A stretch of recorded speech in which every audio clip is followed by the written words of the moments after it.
Hey, it's the holiday season, and I wanted to celebrate by doing a top 10 countdown of our top 10 episodes of all time. So today we are going to see episode number 6. It was originally episode number 95, released in February of 2021, with guests Alain, Villegas, and Michael Barnhart. So I hope you enjoy it. That's it, Alain. Welcome to the show. Brian, thank you for having me on your show, and to all the listeners, thank you for your time. Yeah, hey, I'm a chemical engineer by education and currently working on the IT consulting industry. Nice. When around 3 years ago, I moved into apartments, and now I'm doing this full time. Yeah, I love it. And just for all the listeners, the two of us met a year ago. It was the last real estate conference I went to before COVID shut everything down. But it's a pleasure having you on again. And so let's talk a little bit more about your history. I know you're a chemical engineer, working in that field. Give us a little bit more of your background and history. Yeah, so in 2012, I still have a W-2 job then, and I was doing real estate investing on the side, owning a few single family rentals and a small apartment. And by 2007, we did well. The cash flow on single family rentals are really nice. And by 2017, my wife and I were able to have a considerable liquidity, and we needed to deploy our capital. We sold some of our single family rentals, and with that liquidity, we decided to jump into apartment space. So now, when we started buying single family rentals, our goal was to replace our W-2 income and retire early. And we did the numbers. We have identified how many doors that we're going to own to be able to get there. But as we started building up our rental portfolio, we noticed that we also spend more time on them, and we realized that we are just replacing our jobs without really freeing our time. Yeah, I think that's something I noticed too. I did the same thing, starting with single family homes, and the other thing I noticed is that scaling was going to take a lot of effort. I spreadsheeted everything out, and my number, based on the metrics in the place that we were investing, I was going to need like 50 single family homes, and that effort to me seemed like an enormous amount of effort. But anyway, go ahead with your story. Yeah, so actually we have the same number. Yeah. We said, okay, we're going to own 50 single family rentals, but we are really motivated to step out of corporate world and get back our time. So we started exploring our options, and after doing some study and research, apartment came out as great space. As you mentioned, with economies of scale, apartments enables us as the owner to hire full-time staff, and I knew then that this is where I can realize our goal of stepping away from the corporate world and taking back our time. So that's where the motivation came from in terms of really jumping into apartments. Yeah. Now, the single family homes you invested in, were those in your local area? Yes. Here in Dallas Metro, where I'm based. Okay, good. So when did you transition from the single family to multifamily? And I guess the other question that goes along with that is what did you do to be able to make that transition? So actually, when we decided to jump into multifamily, we just think of doing it ourselves, and we spent almost a year trying to get deals, talking to brokers, underwriting properties, and we ended up with 0 doors. And me and my wife realized that, hey, this is not the same as the single family space where you can do it by yourself. We need to build a team. And so I joined an investor group, and right after joining that investor group, we were able to find success in getting acquisitions, buying some deals, and we did not look back since then.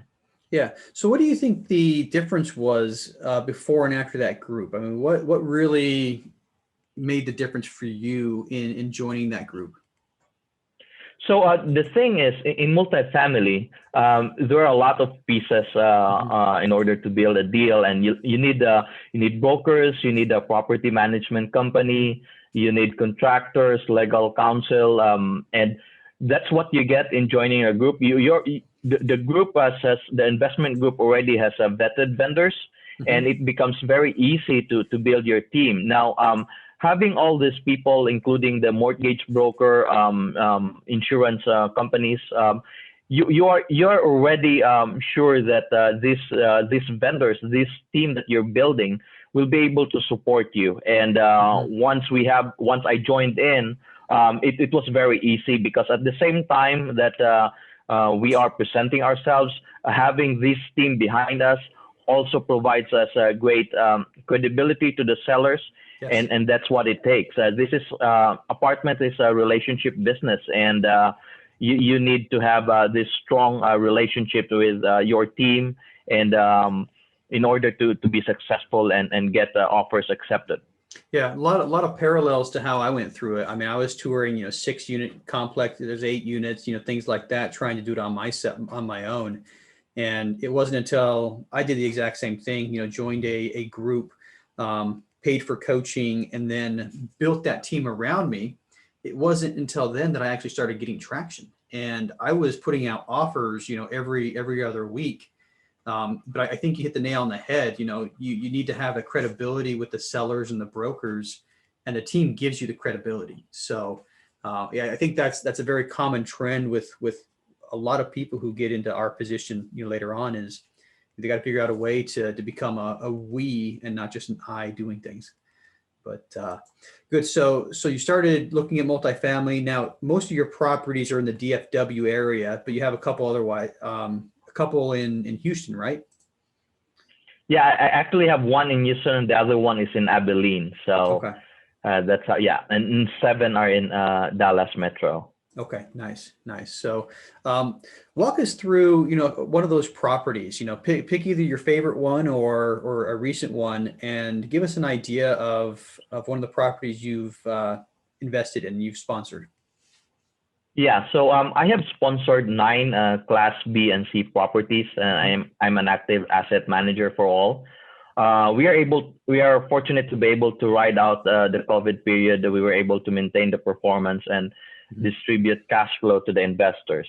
But talking to you today is actually a perfect timing, because yesterday one of our investors published a case study about his investment with us on a deal that we own in Fort Worth, Texas. So and I'm going to talk about that. So we bought that property in 2018, and on year 1 we returned 11% cash flow, and we were already planning to sell it last year, and until COVID hit. We feel that with the pandemic there will be pricing discount if we sell it, and so we started planning for refinance instead. So we had the property appraised, and the valuation came out 67% higher. So in less than 2 years, we were able to increase the property value by 67% Wow. compared to the price that we purchased it.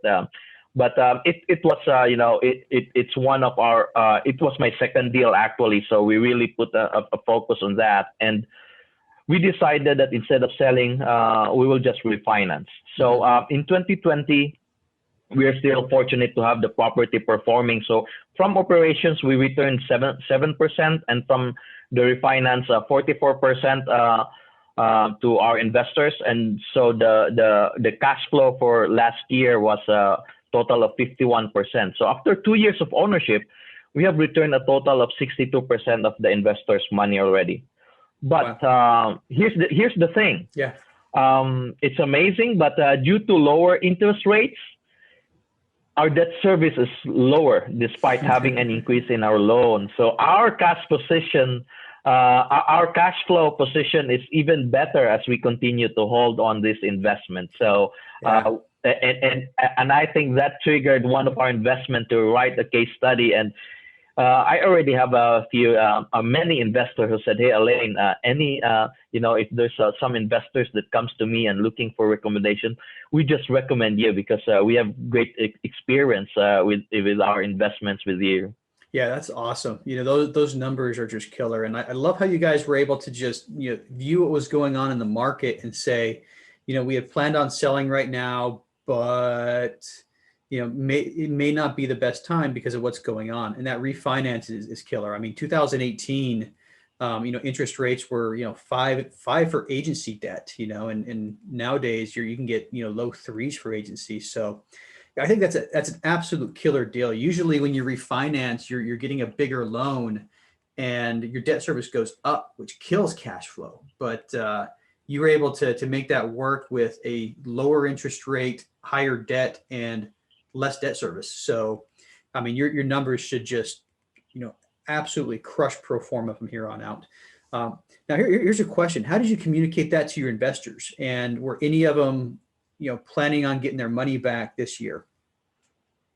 Yeah, so for our investors, especially on those that have invested money with us, we do a monthly reports to them, so they know about what's going on, what's our projections for this year, how are we managing the challenges that comes with people losing jobs, our tenants potentially losing their income. So we are very proactive on that, and at the same time we give them what's the current situation of the market, what are we expecting for the year, and where the opportunities will come from. This is just to make sure that whatever we see, we always get the feel of where the multifamily investing goes, and we just want to make sure that this information that we have is also communicated to our investors first, so that they will be able to make a decision or an informed decision on whether to continuously invest with us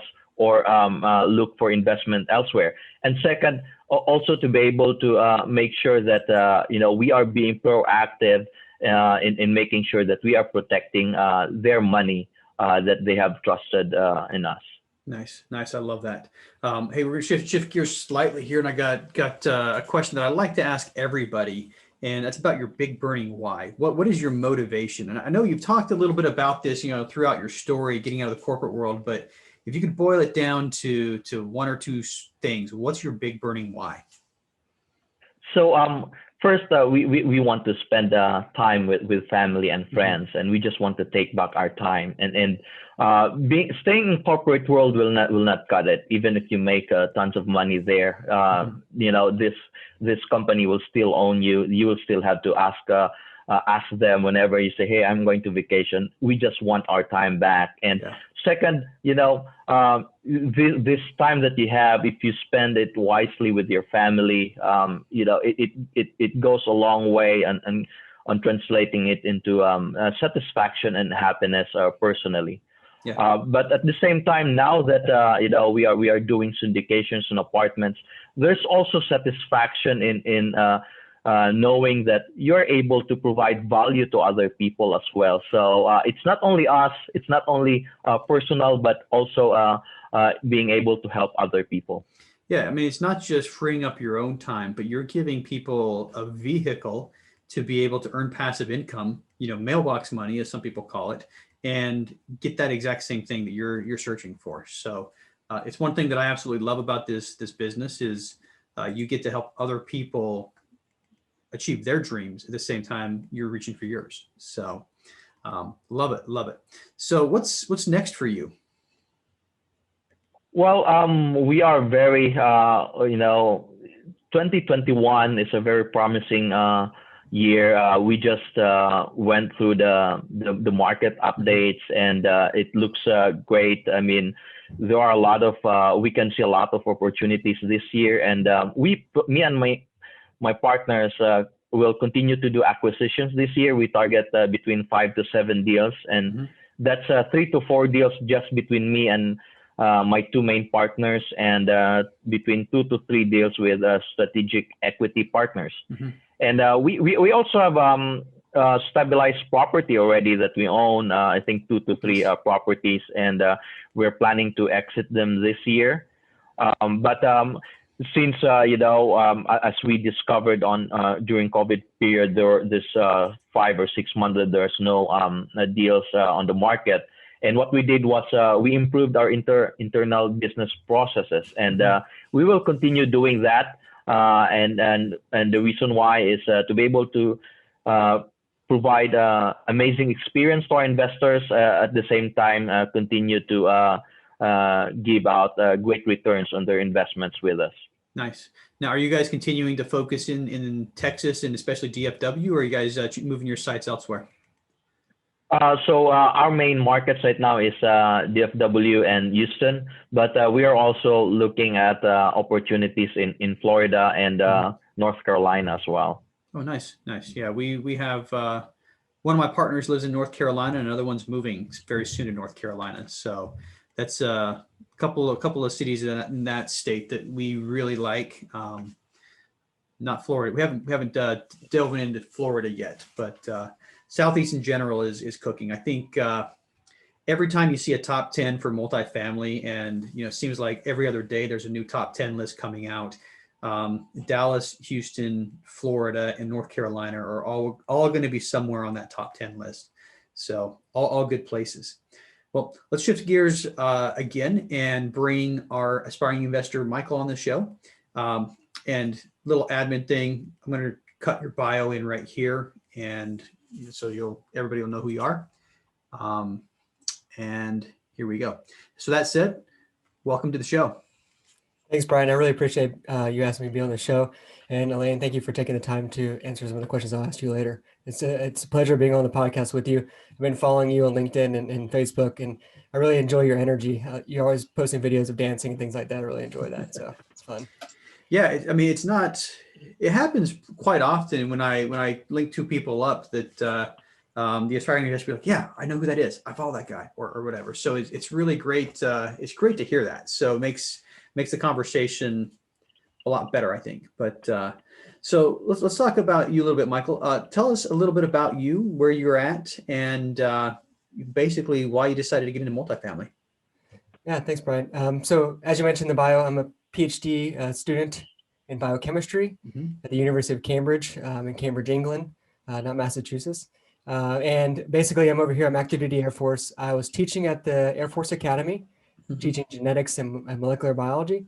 And then basically I'm continuing my education in PhD, and then I'll return back to the academy to continue teaching in the bio department as an assistant professor. And then I'll finish out my military career and transition to real estate full time at that point.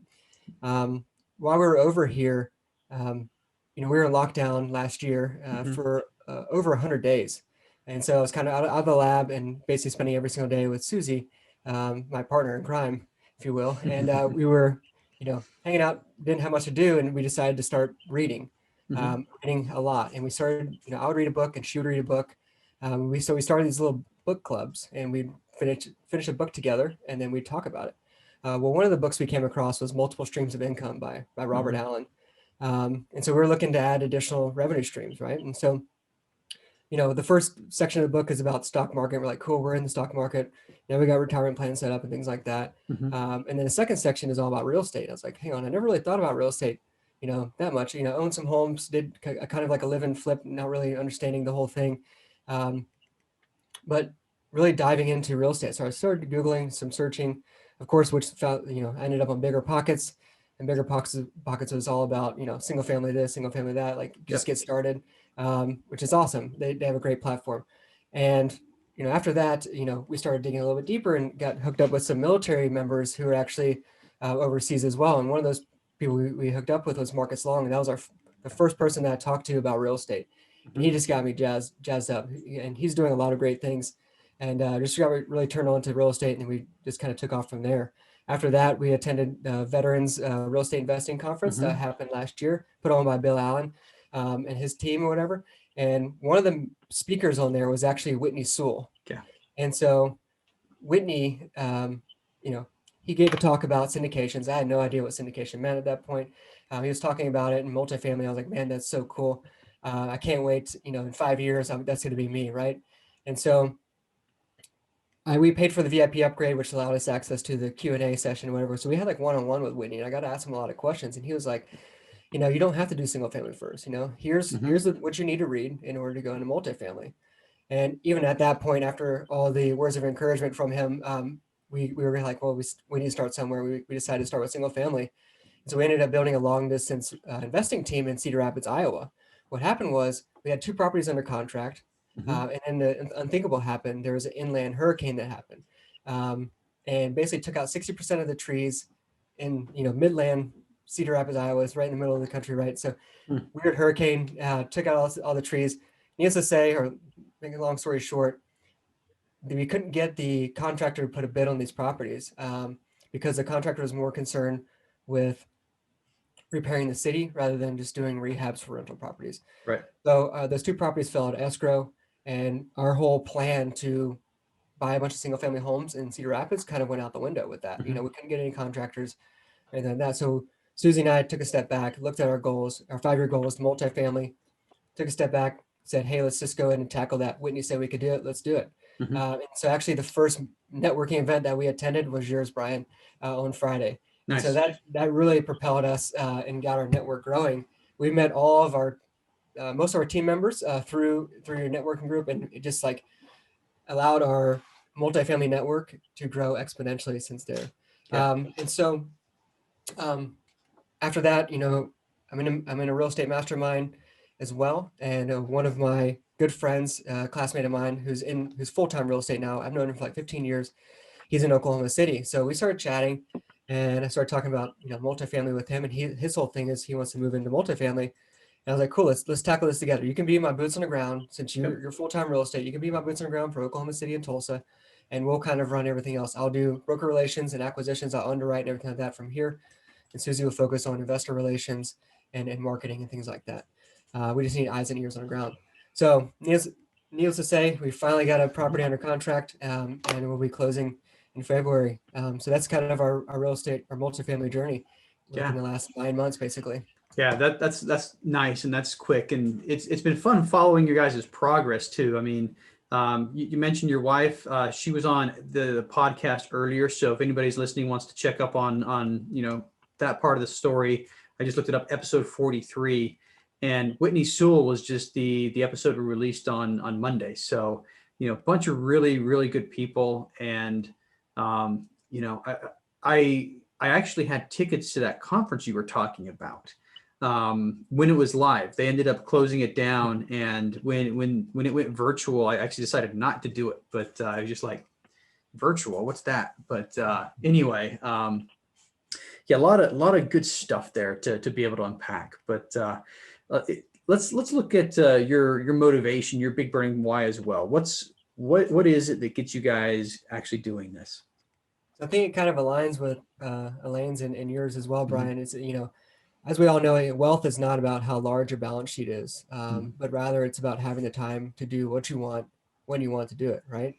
And so my burning why, or Susie and I's burning why, is to pursue time freedom, right? So during lockdown, as I mentioned, we spent over 100 days together, and we really got to know each other on an even deeper level. And it was just amazing to spend all that time with her. And so going back to the lab, going back to work and things like that, spending time apart now, we want to be able to create wealth through, you know, time freedom, to be able to spend more time together. And so, Brian, I'm a little bit further away from retiring from you. I have 2,907 days left until I can retire from the Air Force, which is well over 7 years, but I'm on the way. And you know, after that, I'll transition to real estate full time, and we're going to transition to more of a passive role. And I'm at 184 today. Yep, so, I knew you have a day count. So 184. So yeah, getting close, getting super close. But well, that is awesome. Hey, so Michael, we got Alain on the line here. What do you want to ask him? Yeah, Alain. So I kind of want to dig into your asset management skills a little bit. Since a lot of people talk about acquisitions, let's talk about asset management on this podcast. So the first question I have is, what is the first thing you do on day one when you take over the asset? Do you have a 30, 60, 90-day plan for takeover? And how's that whole thing unfold for you? Yeah, so day one is a very busy day. There are a lot of things that you have to onboard, and with the business plan and operational changes, you want to take the takeover to be as smooth as possible. And then there may be some hiccups, and you have to inform the tenants of the change in ownership and management, so that this will create excitement in the community. Now, having said that, the takeover activities should start prior to closing. We do sit down on a meeting with property management 3 to 4 weeks before closing. And discussion items include the business plan, first quarter, second quarter, third quarter, and fourth quarter, and also including the year two business plan items. Contact information of all the people to be involved in the project, hiring of on-site staff, a review of all service contracts, and start of bidding out for services to replace. Notice for utility transfer should be ready. Property management software onboarding should be started. A review of office and maintenance supplies and inventory should also be ready for day of closing. Now, if you do not do those things prior to close, then you're already running behind by day one. So the work comes even before the closing. So day one, it's mostly the items that you cannot do prior to closing, like utilities, water, electric. You cannot transfer it until the name is on your on the new owners. So, but most of the items can be done in advance, and there are very few items only that you can do during the time of closing. But let the community know that a new owner is coming. You have a new business plan, and let them know that exciting things are about to come. You'll be making improvements, and you will be making the community even better for your tenants. That's great. Just a follow-up question to that is, so you're saying, when you let the tenants know that you've taken over the property, in that letter, you basically spell out, hey, these are the kind of things that we're going to be targeting to fix, or to these amenities we're going to be adding. Do you add that in as well? We just make a general statement that, hey, the new ownership is the goal of the new ownership is to make the property and the community better and safer for them. Yes. Awesome. Nice. So next question here is, what has been your biggest challenge when taking over an asset, and what did you learn for it, and how has that changed your strategy moving forward? Yeah, so our previous practice before is to have a takeover meeting after we close on the deal, and that was early on our early acquisitions. And as I have just mentioned, if you start that on day one, you're already behind. With a lot of moving pieces, it is easy to miss some takeover items. And what we started doing is to have this pre-closing meeting. We actually have a takeover checklist, and we start a meeting a month out before we close, and then follow up with another meeting a week before closing to make sure that we covered all our items in the takeover checklist. Now, you have to be very thorough in that checklist, and make sure that you do not miss some items. Now, there are one of our properties, there was supposed to be a service contract that we have to take over, and it was almost close to a year when we received notice from the service provider that, hey, we are supposed to sign this contract with the new ownership, and we have not yet received any information from you, and we will assess you with penalties for this contract if you will not do so. So make sure that even during due diligence, you will be given the list of service contracts for the property. So go over them. Those are important, because it means you may be paying some fines there if you do not take care of those. So list down all the items. Do the takeover checklist. We actually got bit by one of those service contracts. We had a service contract on a property for the exterior cameras and security system, And our new property manager looked at that and said, "You guys are overpaying. You guys are overpaying, and I'm going to get you hooked up with something that's a better system. You're going to have better response. You know, it's just, and it's going to save you guys money."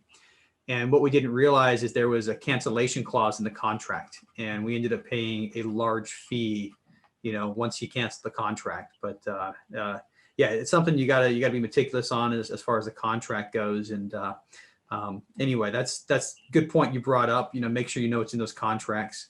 Now, Alain, I got one question for you. I don't usually ask the questions at this point, but I'm just going to jump in. And now your assets are mostly in the Dallas-Fort Worth area. Do you use the same property manager on everything? And if so, how does that make things easier on each acquisition? Yeah, so for our properties in Dallas, we use one property management company. For our property in Houston, it's a different property management. But having the same property management company for our new acquisitions, it makes the takeover process easier. We already know who to communicate in terms of the onboarding process. What are the informations they need? What are the the timing of the activities that we have to do, and at the same time, the people that we work with, we already know them, they already know us, and that makes the process much easier. Nice. I anticipated that answer, but I just wanted to hear it. I mean, we started acquiring more and more properties, and we've used the same property manager on most of them, and I echo everything you said. So, all right, back to you, Michael. Yeah, so we talked about takeover. Let's move into a little of the operations here. So when developing incentive programs for your property management company, what are the top 2 or 3 KPIs or key performance indicators that you kind of target for those? Yeah, so I look at 4 important items. But for many, it's very easy to say, hey, occupancy. It jumps out as top of the list, and it is one of the most important information or the most important indicator of the performance of the property. But for me, the most critical is the net operating income, budget versus actual. And the reason for this is it is reflective of the overall performance of your operations. It takes into account both your income side and your expense side. Now, you also want to watch out for your delinquency. You want your delinquency to be kept at 3 to 5%. Ideally, 1% delinquency is desired, and but during COVID period, it's expected, and we did see an increase in delinquency. But at least keep it between 3 to 5%. That's one of the things that you want to look at. And also vacant units. You want to make sure that you always have a vacant unit ready, and this is for you to be able to make sure that if there's a potential tenant, qualified tenant, that wants to move in the same day, it will help your leasing staff to close this deal with the potential tenant. They can easily say, hey, you want a unit today. We already have one ready, and you're qualified. So those are the 4 things: NOI, the occupancy, delinquency, and status of vacant units. Make sure that you are on top of this, because that's what you need in order to have your property performing well. Love it. Yeah, that's great. That's great. So diving into the occupancy piece real quick. So if you're targeting a certain occupancy with your property management company, let's say 95% or something, how do you go about incentivizing this, but also ensuring that the property management company is leasing to quality residents and not offering like unnecessary concessions or lower rent and things like that? Yeah, so focused marketing efforts is necessary to achieve and maintain high occupancy. So depending on your target demographics, you may have to do advertising in Google, Facebook, or free advertising using Craigslist. You may do hand out flyers in nearby employment centers. it works for certain areas, but you need to be consistent on doing the marketing effort that works for the property. So if a Class B property means advertising in Google keeps on getting you new tenants, then focus on that. If you are just a mile out of employment centers, so there are some businesses near you, and handing flyers there gives you the constant flow of tenants that you need, that will live in your property. Then continuously do that.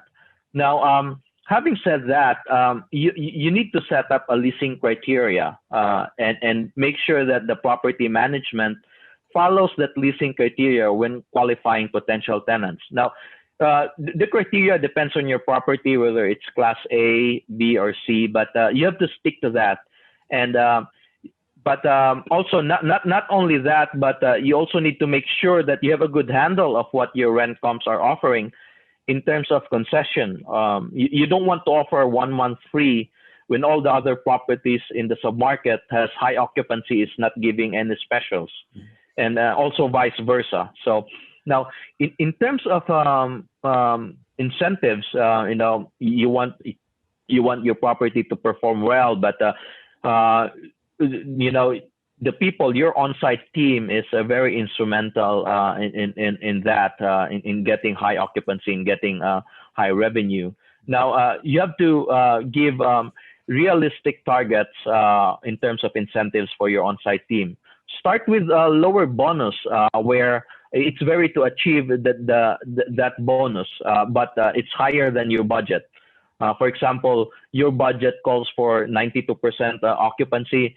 You tell them, hey, get me to 94 or get me to 93, and you will get this performance bonus. And as your team hits higher occupancy, higher revenue, also increase the bonuses. So this will motivate your team to hit even higher performance.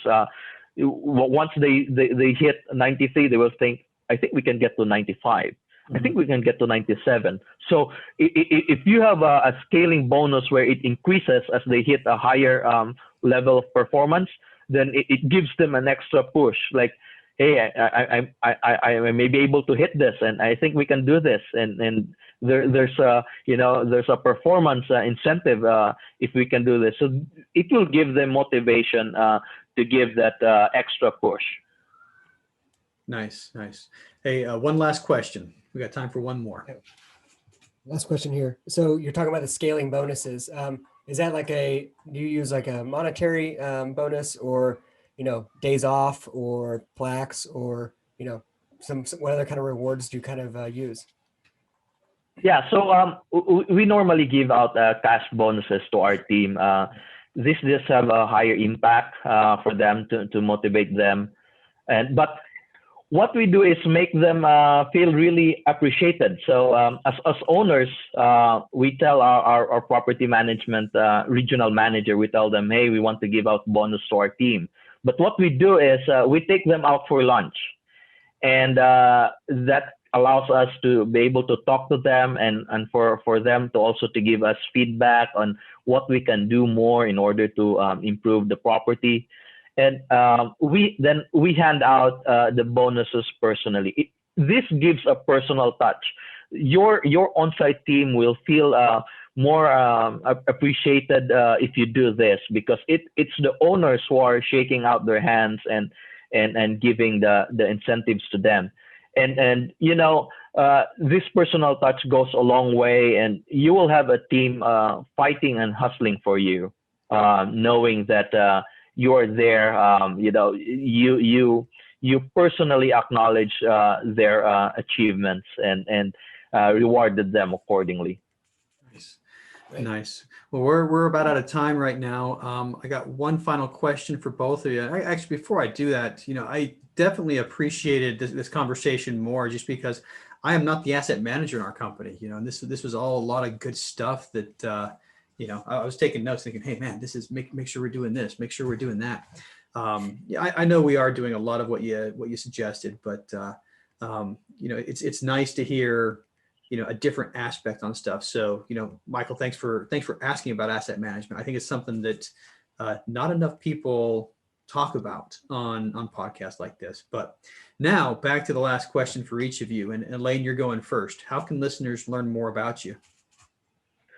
Yeah, so please reach out to me by email. My email address is alainvillegas@yahoo.com. That's ALAIN VILLEGAS @yahoo.com. You can also reach me out in Facebook, Alain Villegas, and also in LinkedIn. I'm based in Dallas, Fort Worth, Texas, but we are open to other markets as well in terms of acquisitions. But we love providing great value to our investors. So if you're looking to passively invest, please reach out to me. My phone number is 317-440-1116. And so I look forward to the listeners, especially your listeners. Brian, thank you for having me, and highly recommended this podcast, your podcast, and also recommend this to